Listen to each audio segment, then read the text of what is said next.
In this video, you will learn how to create a detail view and change the style of the views to display hidden lines. Select Detail View from the Create toolbar. Select the top projected view as the parent view. Use the snap point on the neck as the center point for the Detail View boundary. Drag the cursor away and click again to specify the size of the Detail View boundary. Make sure to include the entire small knob. Click to place the view above the section view and click OK to finish the Detail View command. Now we are going to change the style of the top projected view and the detail view.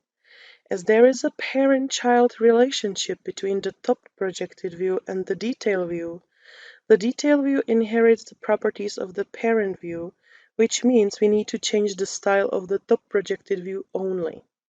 Double-click anywhere inside the selection boundary of the top projected view to activate it.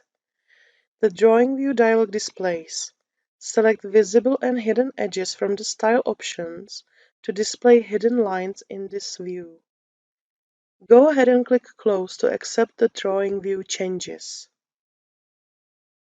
Now you know how to create a detail view and change the style of the views. Thanks for watching.